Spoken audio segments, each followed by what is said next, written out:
Assalamualaikum warahmatullahi wabarakatuh. Anak-anak ustazah yang soleh dan solehah, hari ini kita akan belajar tema 6, subtema 1, muatan pelajaran ilmu pengetahuan sosial.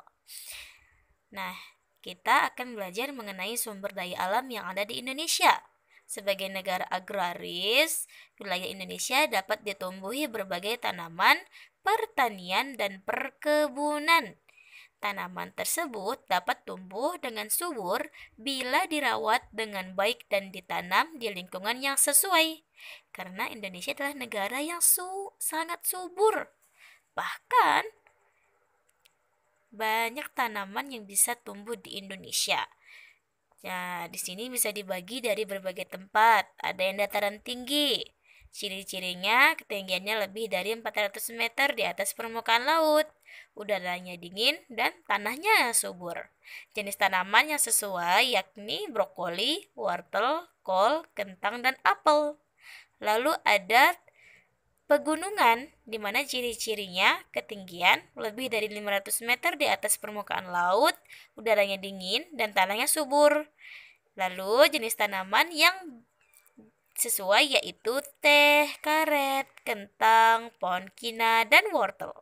Lalu lingkungan yang sesuai untuk tanaman di pantai, ciri-cirinya ketinggiannya 0 meter di atas permukaan laut, udara panas dan tanahnya kurang subur dan berupa pasir. Jenis tanamannya pohon kelapa, tanaman bakau, pandan pantai, sukun, dan cemara laut.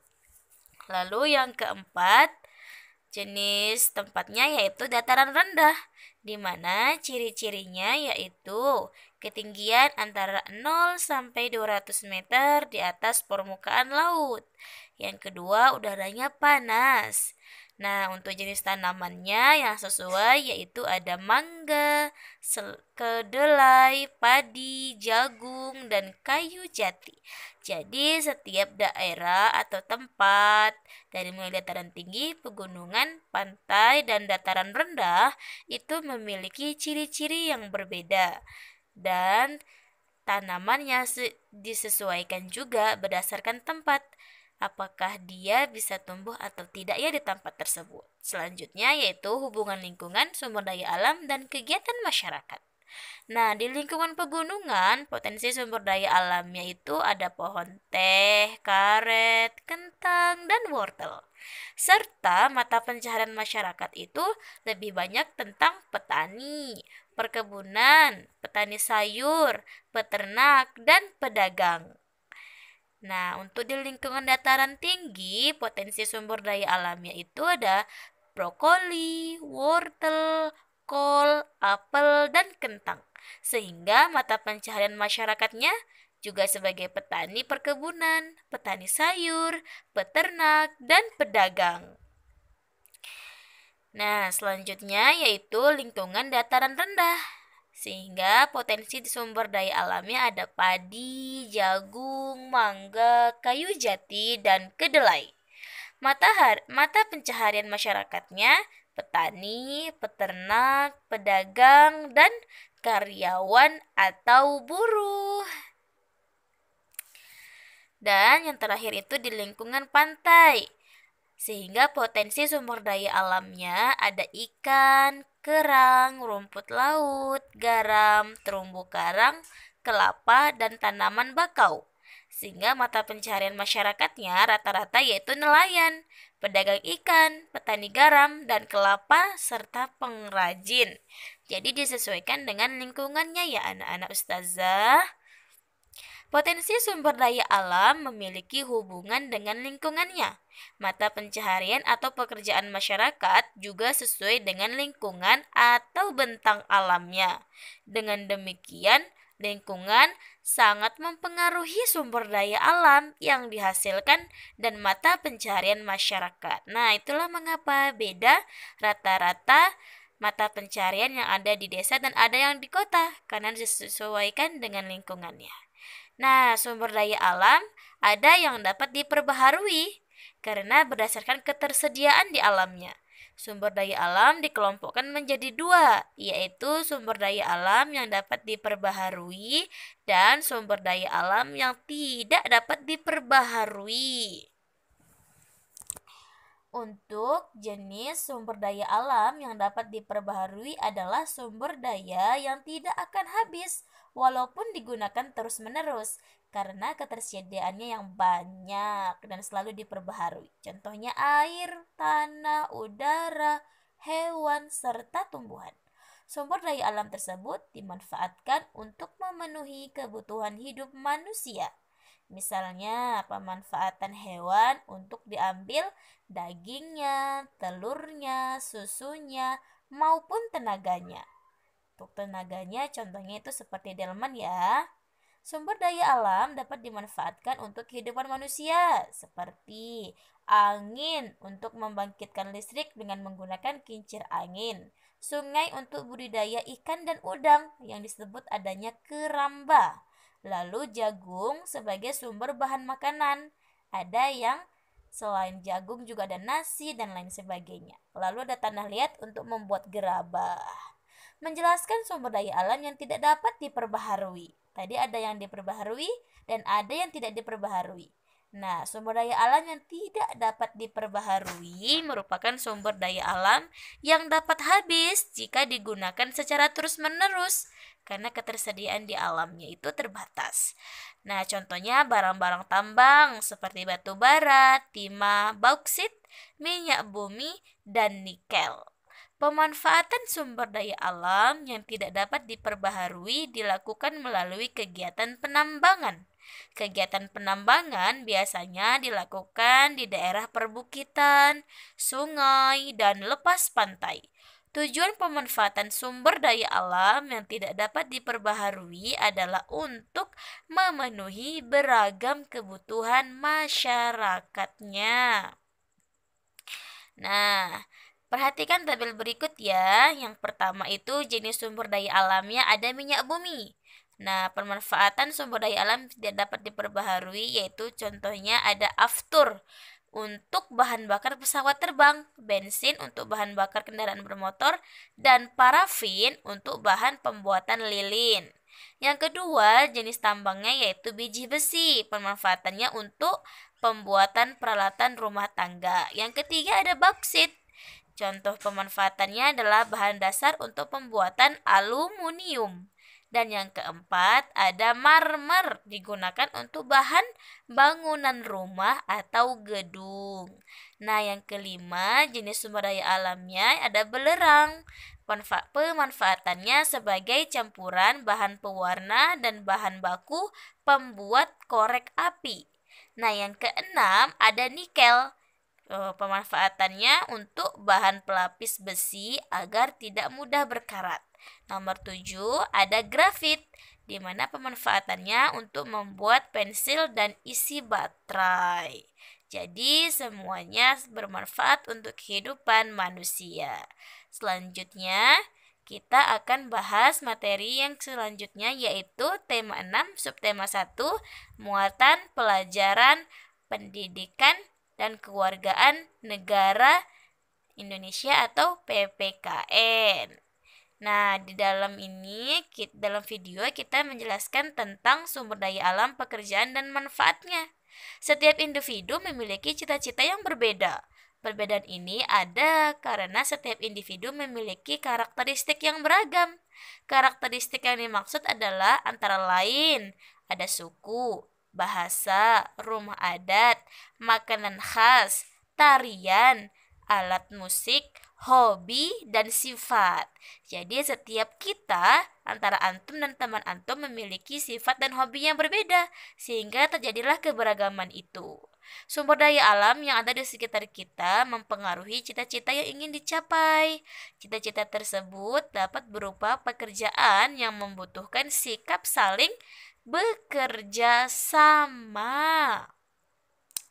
Lalu terdapat 4 manfaat adanya keragaman karakteristik individu di dalam suatu pekerjaan atau cita-cita. Jadi, Keberagaman ini juga memiliki manfaat. Yang pertama, saling melengkapi kekurangan masing-masing. Kedua, saling bertukar ide atau pendapat. Yang ketiga, memberikan saran atau kekurangan masing-masing. Dan yang keempat, belajar hal-hal baru, terutama untuk meneladani sifat positif. Jadi, walaupun kita berbeda, tapi dengan berbeda itu dapat saling membantu menutupi kekurangan masing-masing. Nah, di sini tentang keragaman fisik, ras, dan budaya. Keberagaman karakter juga terdapat di sekolah. Contohnya dari nama gambar ada Dedi dan Jonas. Nah, Dedi memiliki rambut lurus, berasal dari suku Jawa dan ingin menjadi arsitek. Tapi Jonas berambut keriting dan berasal dari suku Ambon dan ingin menjadi. Jadi antara Dedi dan Jonas terjadi keberagaman atau perbedaan. Dari mulai ras, dari mana ras Dedi suku Jawa dan Jonas itu suku Ambon.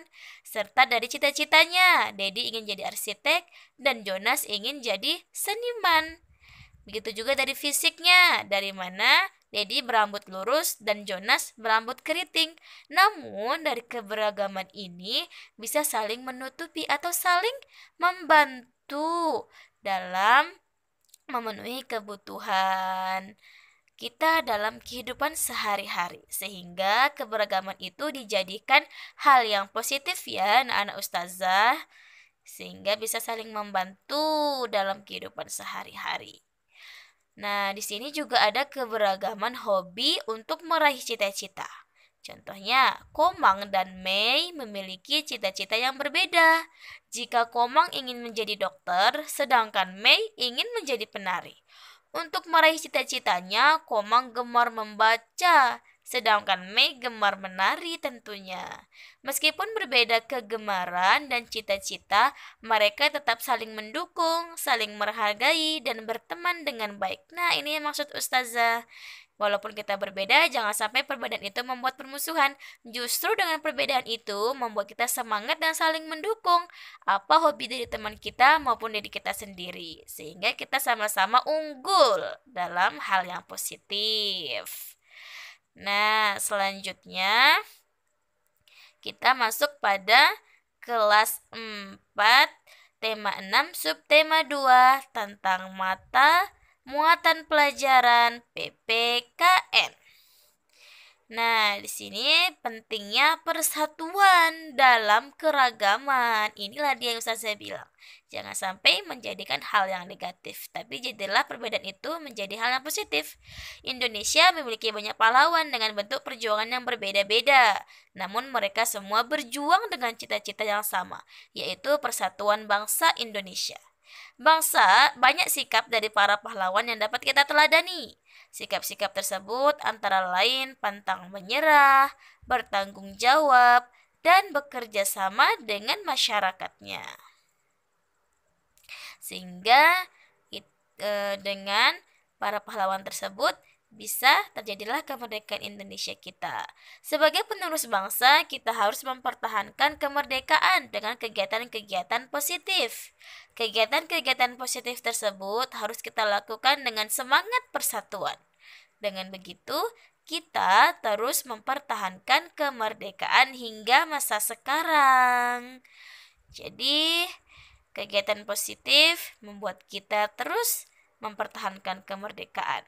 Contoh sikap bersatu dalam mengisi kemerdekaan. Ini dia. Yang pertama, bekerja bakti, membersihkan lingkungan sekitar bersama masyarakat. Kedua, melaksanakan piket kelas bersama teman-teman. Dan yang ketiga, bekerja sama dalam menyelesaikan tugas kelompok. Dan yang keempat, berteman dengan siapa saja tanpa membedakan suku dan agamanya. Jadi kita berteman tanpa melihat suku dan agamanya ya. Yang kelima, menjenguk teman yang sakit. Keenam, menolong teman yang terjatuh dari sepeda. Ketujuh, melakukan diskusi kelompok secara musyawarah dan mufakat. Jadi ada banyak sikap positif yang bisa kita teladani dan kita lakukan. Manfaat sikap bekerja sama di lingkungan sekitar. Ada manfaatnya ya. Yang pertama, lebih mengenal warga yang lain. Yang kedua, semakin banyak teman. Dan yang ketiga, menambah pengetahuan tentang suku lain yang ada di sekitar kita.